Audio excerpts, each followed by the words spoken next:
Hello to a few people who watch these videos. For Honors finally released their second new hero of this year in the form of Gryphon. He's going to be a support character, a lot like JJ except better support, which I'm going to try as hard as I can not to compare him to JJ. Just because they both use the glaive, they kind of reuse some of the animations. At least they gave lore reasons to why he reuses animations and says the same voice lines, which I kind of like the idea of a character that just shares some of the same moves as some of the other characters. This isn't going to be a rant video. I'm going to try not to compare him to JJ too much. Overall, he seems to be pretty cool. I'm not really going to get into his moveset because other people have done that a lot and there's not really a ton to talk about. He seems like a pretty strong hero. His feats aren't going to be as busted as Warmonger's because for healing people, and healing feats usually are pretty bad. But it's nice that we finally have a support character. Personally, I would have liked it to not be another person who uses a glaive that is also... He's a hybrid, but he's pretty much a heavy. I would have definitely liked to be an assassin, but that's just probably because I'm a little more biased, because I like deflects and stuff like that. And we haven't really gotten a deflect character since Janhu, and his deflect is not exactly very good. It does literally nothing. I'm going to try to make the talk about Gryphon shorter just because I want to get more into the balance changes of the heroes that are coming in the testing grounds, also on December 10th. First off, Gryphon's first feat, Stern Stare, just reduces target's damage by a little bit. It's okay, at least in my opinion. It's only a single target. His second feat, Draconite Mist. It heals yourself and nearby allies. It's pretty much the same as Soothing Mist. In the trailer, it looked like it healed more, but it may just heal exactly the same. Which, Soothing Mist was really bad, so I hope that it heals a bit more. Draconite Bolt. It's a crossbow, and whenever it hits an enemy, it heals allies that are around the enemy that get hit there. I think, at least according to the trailer, that it doesn't actually activate if it doesn't hit an enemy. So I don't think you can just hit it on the ground and then it'll just, heal people. It seemed to heal a pretty good amount. And then his fourth feat, Draconite Cleanser. A very, very long activation bomb. Seemed to have a pretty big area, about as big as Fire Flask. And after it explodes, then it creates a healing field like Star Banner. And it seemed like it healed a pretty good amount, not like a ton. But overall, having all three healing feats makes him a pretty good support character. He's still not an amazing support character. They may buff his feats here and there, hopefully especially his second feat. Overall, I think his feats are pretty solid, except maybe the first one. If he has something like Bounty Hunter, then I'd probably just switch it out for that. Yeah, that's just my opinion for that. Now to get on to the things that people actually care about. The balance changes, at least in testing grounds. They're not going live yet, so a lot of people are going to be hoping that they change what the Warden stuff is. Which, I don't really care too much just because it gets rid of the back dodge shoulder bash. But I'll get into that. First, I'll start off with Warden. His main thing, they got rid of back dodge shoulder bash. All his chain finisher heavies are now 900 milliseconds and all are unblockable. And he can go into his shoulder bash from any of his sword moves. So heavies, finishers, stuff like that. Which makes people think that it's a buff, which really it is a pretty big buff. Because usually he only could get it from a light. Now he can get it from heavy finishers.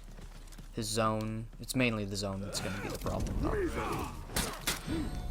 I'm guessing that they're probably going to change that. I don't really care too much about Warden, if you can't really tell here. By my amazing Warden fashion. Rep 1, Warden main. Overall, Warden was already a very strong character. I'm not really sure why they buffed him again, because the last time that they changed him, at least from what I could recall, was just whenever they made his bash do no stamina, cost no stamina. So I'm not really sure why they felt like buffing him again, considering he's probably still the best character in the game. At least in competitive sense. Ooh! And now for the main course, my fellow gamers of the epic variety. PK is now S+ tier. My favorite. It's just like Centurion. Goes from worst character in the game, best character in the game. Of course, that's hyperbole. Nothing's gonna make fucking PK good. But she's gonna be a lot better. Because her guard break already does a shit ton amount of damage. And they made it even easier to get that epic guard break on people. By making it so whenever her opponents are bleeding, her heavy finishers and also the second part of her zone are unblockable.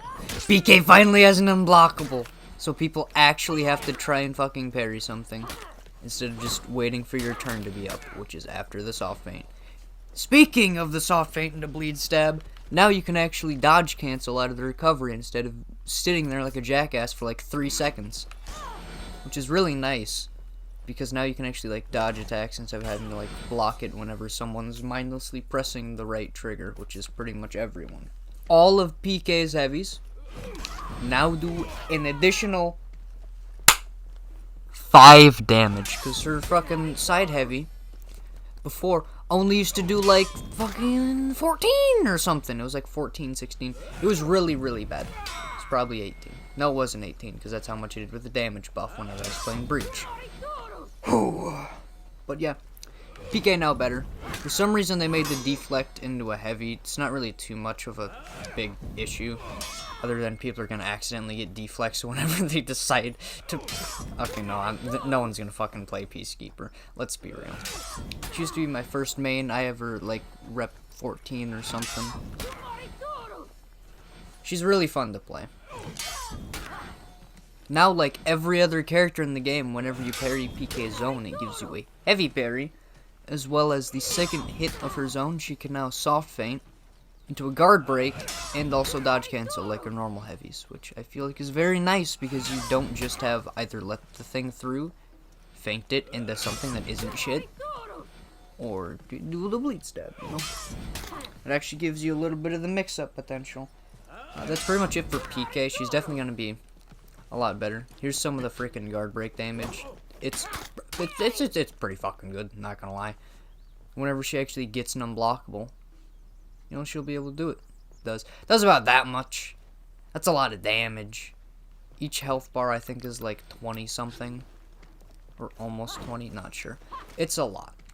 So this buff is definitely going to help her because right now she's pretty shite.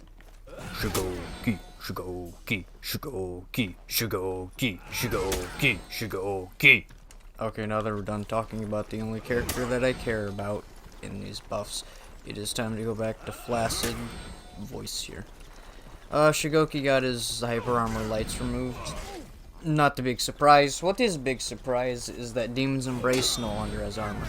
So that means you're gonna get hit out of that shit by literally everything. Which means Demon's Embrace no longer epic 50-50 tool. It's now shit wall splat tool.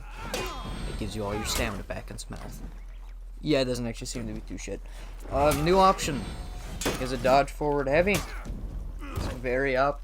We haven't even seen it yet. We haven't seen any of this stuff yet. But, you know, dodge forward heavy, out of the mix-up that he used to have, you know, if he still had the mix-up, that would be really nice. But, you know, he has a new option as well. It says side dodge melee. That's verbatim what it says. We don't know exactly what that means. It probably just means he has a side dodge headbutt. Which, you know, is probably going to be pretty bad, because headbutt doesn't exactly guarantee anything. But, you know, he has it, so, good. Shigoki, this is big boy Shigoki nerf. They didn't really have anything to compensate him. So, no, people that, just picked up Shigoki instead of learning how to 50-50, they gotta learn how to use their, the heavy. A lot of Shigokis kind of just only use their variable timed heavies to try and make it so you can't parry anything and then just chip damage you to death, or in order to stall until teammates get there. But yes, that is Shigoki. Shigoki nerf, Shigoki bad again. Now on to the last character that got some balance changes. Nobushi. Their hidden stance costs 12 stamina from 24. So yeah, you can do this more. which I guess is pretty nice. The heavy finishers from Hidden Stance, I'm guessing that it's just from Hidden Stance because it specifies that, are now undodgeable, which means that people will actually have a reason to not just light from Hidden Stance, which means less light attacks, which means epic Nobushi time. Second hit of zone attack can now be soft feinted into kick, heavy finisher, and dodge. So zone might actually be used if it wasn't slow as hell. But it is slow, but people will still probably use it and get parried. And I can get those epic deflects with the Peacekeeper.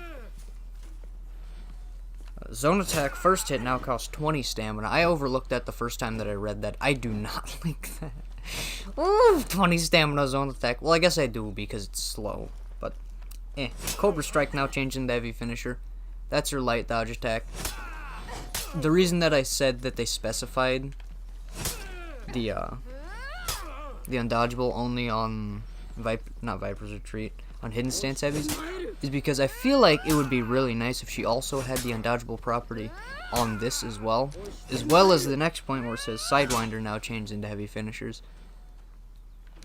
Because if it was undodgeable, they could still probably accomplish the same thing, but it would just like look cool, you know, and it would make it the same as the other heavy finisher. Yeah, this is just flat Nobushi buff. Very nice. We have reached the end of the video, and even though I only talked about Gryphon for like a minute, I'm still probably gonna actually like get him as soon as I can, just because I really like support characters, and even though he's very much like JJ, you know, he's better JJ, so at least he's got that. Also, the Knights now have 2 more characters than literally everyone else. Don't know what's going on there, but yeah, only cared about PK. Bye bye.